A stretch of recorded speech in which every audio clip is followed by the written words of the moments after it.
Apakah slide-nya sudah terlihat kok? Sudah, silakan. Oke, selamat sore senior, selamat sore teman-teman. Izin melanjutkan ilmiah sore ini tentang pemeriksaan kelenjar tiroid. Sebelum kita masuk ke dalam pemeriksaan kelenjar tiroid, kita membahas dulu tentang anatomi dan fisiologi dari kelenjar tiroid dan kelenjar getah bening yang berlokasi di leher. Ini ada sedikit anatomi tentang kelenjar tiroid. Bisa kita lihat bahwa kelenjar tiroid ini terletak pada bagian leher anterior, dia setinggi vertebrae cervical 5 sampai vertebrae thoracal 1, kemudian dia berada di atas dari suprasternal notch, kemudian dia memiliki dua lobus, ada lobus kanan dan lobus kiri, kemudian dia dihubungkan oleh isthmus. Isthmus ini sendiri dapat kita lihat dia terdiri dari, dia meliputi cincin trakea kedua, ketiga, dan keempat. Dia terletak di bawah kartilago krikoid. Kemudian kedua lobus dari tiroid ini dia melengkung ke arah posterior, dia mengelilingi trakea dan osofagus. Kemudian tiroid ini dilapisi oleh lapisan tipis yang disebut dengan kapsula fibrosa. Kemudian kita bahas vaskularisasi dan persarafan dari tiroid. Tiroid ini diperdarahi terutama oleh arteri karotis eksterna dan arteri subclavia. Arteri karotis eksterna, bisa kita lihat di sini, dia mempercabangi arteri tiroid superior yang mensuplai darah pada bagian anterosuperior dari kelenjar tiroid. Sedangkan arteri subclavia dia mempercabangkan arteri tiroid inferior yang memperdarahi bagian postero inferior dari kelenjar tiroid seperti pada gambar ini. Kemudian ada juga pembuluh darah arteri tiroid 5 yang biasanya hanya dimiliki oleh 10% dari populasi yang biasanya menyuplai isthmus. Mungkin pada gambar ini tidak ada. Kemudian ada juga diperdarahi oleh vena, yaitu oleh vena tiroid superior media dan inferior yang membentuk plexus tiroid. Kemudian tiroid ini juga dipersarafi yang berasal dari dipersarafi oleh persarafan yang berasal dari ganglia cervicalis, yaitu superior, medial, dan inferior. Oke, ini anatomi kelenjar tiroid, kita bisa lihat dari sisi kiri leher dan sisi anterior leher. Kemudian kita masuk ke pembahasan tentang kelenjar getah bening yang terletak pada leher. Kelenjar getah bening itu normalnya dia berbentuk bulat atau oval, kemudian dia memiliki permukaan yang halus, kecil. Kemudian kelenjar getah bening ini mempunyai fungsi sebagai drainase limfatik yang penting untuk membantu untuk menilai apabila terjadinya proses infeksi atau terjadinya proses keganasan. Apabila kita temukan adanya pembesaran atau nyeri tekan pada kelenjar getah bening yang terletak khususnya pada daerah leher ini, kita bisa mencari sumber dari kelenjar regional yang bersebelahan untuk mencari sumber infeksi atau keganasan. Seperti pada contoh gambar yang ada di slide ini, adalah salah contoh kelenjar getah bening yang terletak pada bagian leher. Kemudian drainase limfatik kelenjar dari tiroid, jadi pembuluh limfa ini terletak di sepanjang leher, seperti yang bisa kita lihat pada gambar di samping. Ada kelenjar laringeal yang bisa kita lihat dengan warna orange ini. Kemudian ada kelenjar paratrakeal di samping trakea. Kemudian ada pretrakeal di atas trakea. Kemudian ada kelenjar getah bening yang memberikan drainase ke submental. Kemudian ada submandibula.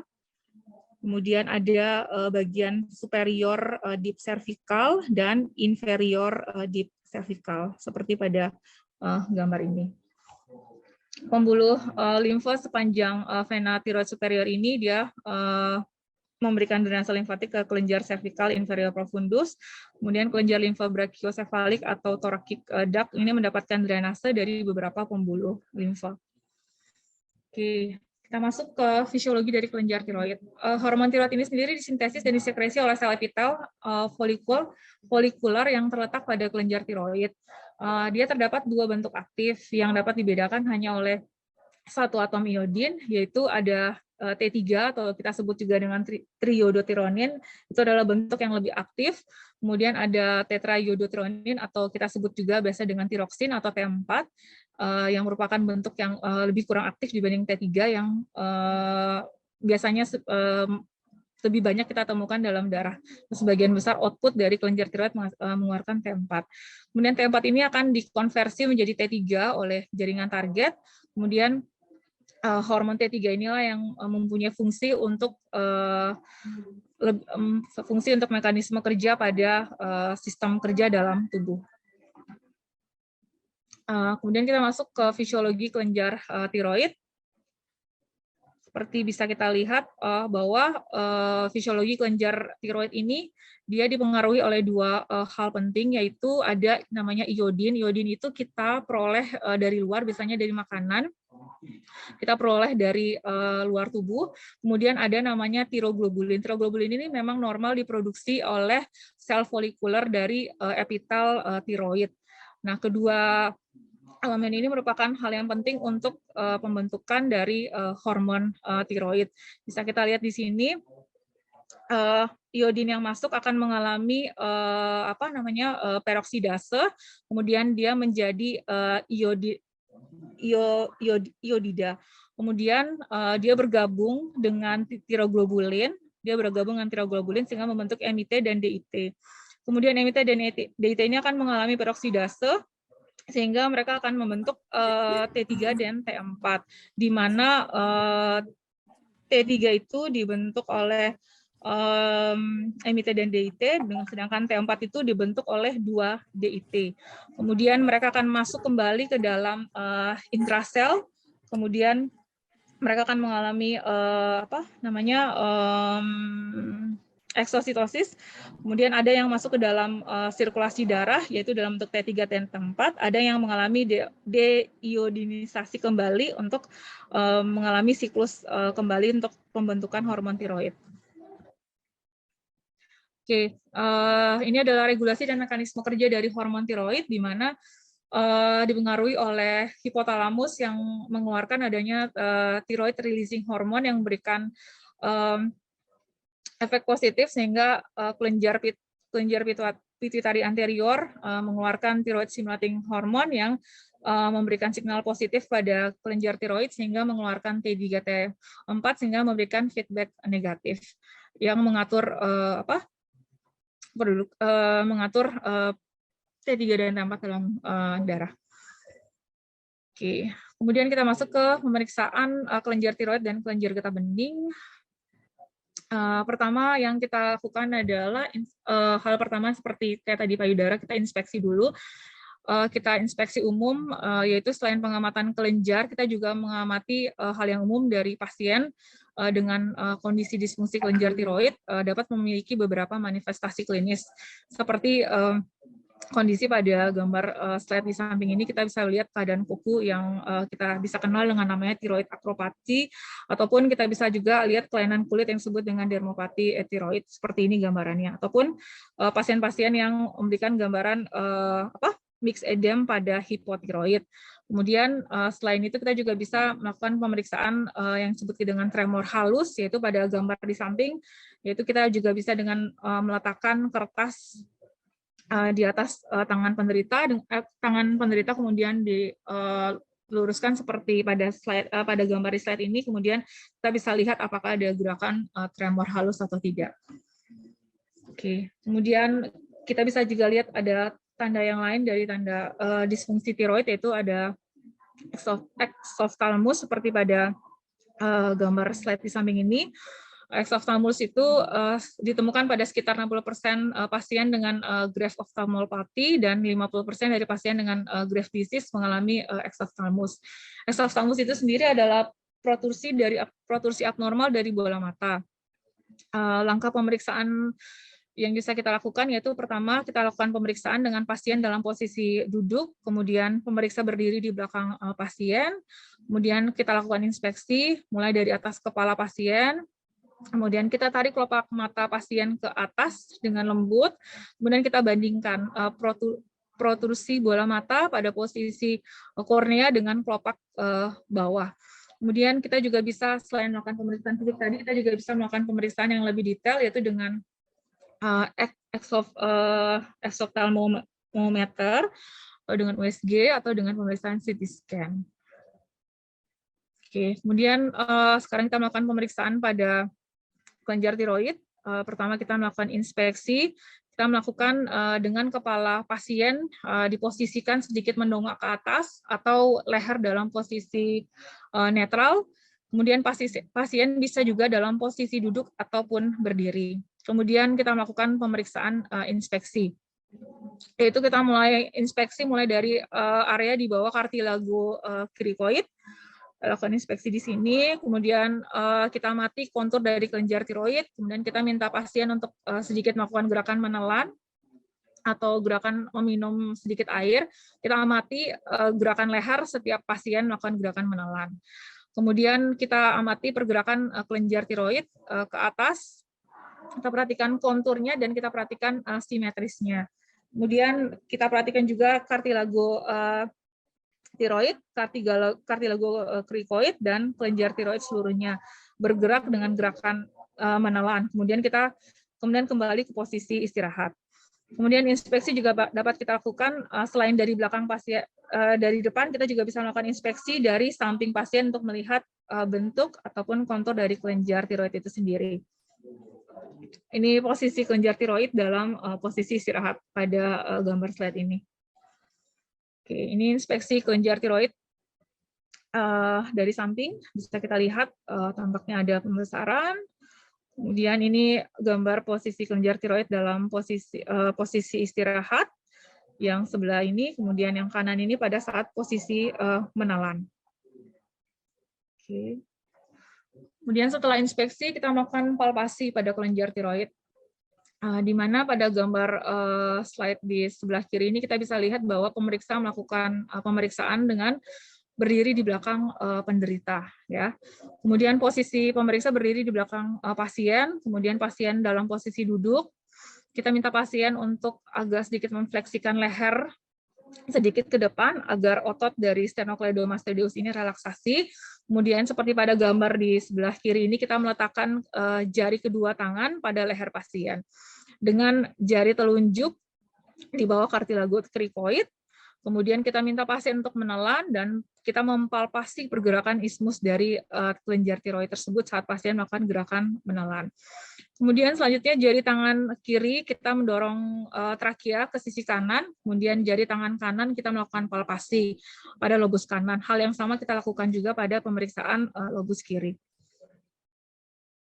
Kemudian hal-hal yang perlu kita perhatikan pada saat kita melakukan palpasi dari kelenjar tiroid ini adalah pertama ukurannya, kemudian kita perhatikan simetris, kemudian kita perhatikan bentuknya juga, konsistensinya, apakah lembut, padat, keras. Kemudian selain kita meraba konsistensi, kita juga meraba apakah terdapat massa atau nodul. Kemudian apabila kita temukan adanya nodul atau massa, bisa kita perhatikan apakah nodul ini jinak. Misalnya kalau jinak biasanya dia uniform, kemudian strukturnya berbentuk ovoid, kemudian dia tidak terfiksasi. Mungkin kalau ganas biasanya konsistensinya lebih heterogen dan dia terfiksir ke jaringan di sekitarnya. Oke, ini adalah beberapa abnormalitas pada palpasi pada kelenjar tiroid. Itu yang pertama, bisa kita temukan pembesaran tiroid yang diffuse, yaitu meliputi ismus, lobus, dan tidak ada nodul teraba. Biasanya ditemukan pada penyakit Graves' disease, tiroiditis Hashimoto, goiter endemik. Kemudian juga pada kondisi ditemukan adanya nodul tiroid tunggal, biasanya umumnya kista atau tumor jinak atau salah satu nodul pada kelenjar tiroid yang multinodular. Biasanya kondisi ini kita curiga ke arah keganasan apabila terdapat riwayat radiasi atau riwayat pertumbuhan yang cepat dan biasanya pada laki-laki. Kemudian kondisi yang ketiga kita temukan adanya nodul tiroid yang multiple. Biasanya pembesaran kelenjar tiroid dengan 2 nodul atau lebih, bisa kita lihat pada gambar ini terdapat pembesaran dapat lebih dari 2 nodul yang lebih mengarah pada gangguan metabolik. Ini bisa kita curigai ke arah keganasan bila terdapat faktor risiko dan terdapat gambaran keganasan. Kemudian setelah inspeksi palpasi kita masuk ke auskultasi dari kelenjar tiroid. Apabila kita temukan adanya pembesaran kelenjar tiroid berdasarkan palpasi atau inspeksi, maka sebaiknya kita lanjutkan dengan pemeriksaan auskultasi tiroid. Hal ini bisa kita hal-hal yang bisa kita temukan pada pemeriksaan auskultasi tiroid adalah kita bisa dengarkan adanya bruit tiroid. Bruit tiroid itu adalah suatu bruit kontinu pada lobus tiroid. Bruit ini menandakan adanya peningkatan aliran darah pada tiroid yang menunjukkan terjadinya peningkatan aktivitas tiroid. Kemudian bruit tiroid ini hanya terdengar hanya pada fase sistolik. Mungkin juga bisa juga berasal dari karotid atau murmur jantung yang menjalar ke atas.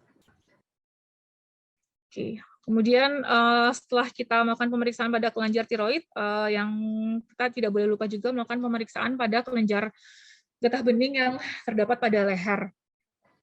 Pasien masih tetap posisi yang sama seperti kita melakukan pemeriksaan kelenjar tiroid, seperti pada gambar pada slide di samping. Kita melakukan pemeriksaan palpasi kelenjar getah bening mulai dari level 4. Kita lihat pada gambar di sini. Kemudian kita pada area medial dari sternocleidomastoideus. Kemudian kita palpasi di sepanjang medial. Kemudian kita ke bagian bawah di sepanjang tepi posterior pada level 4 dan level 3 dan level 2B. Oke, kemudian selanjutnya kita palpasi pada segitiga posterior yaitu level 5A dan 5B. Oke, kemudian hal-hal yang harus kita perhatikan pada palpasi kelenjar getah bening ini juga, apakah terdapat massa atau terdapat pembesaran. Kita perhatikan juga ukurannya, konsistensi, ada nyeri atau tidak. Kemudian apakah mobilitas terdapat massa. Oke. Kemudian ini adalah beberapa contoh abnormalitas tiroid seperti yang sudah dibahas tadi, bisa kita temukan pada kondisi tiroiditis Hashimoto, itu terdapat pembesaran pada kelenjar tiroid, kemudian juga pada penyakit Graves' disease. Graves' disease ini biasanya keadaan yang umum kita temukan pada hipertiroid, di mana terjadi overproduction dari hormon tiroid yang mengakibatkan pembesaran dari kelenjar tiroid secara diffuse kanan dan kiri, yang bisa memberikan salah satu gejala seperti kita lihat pada slide adalah exophthalmos. Kemudian kondisi yang kita temukan juga biasanya adalah adenoma tiroid. Ini hipotiroid yang disebabkan karena adanya adenoma pada kelenjar tiroid itu sendiri. Bisa kita lihat bahwa terjadi yang kita sebut dengan hyperfunction dari tiroid atau goiter. Seperti gambar pada slide ini.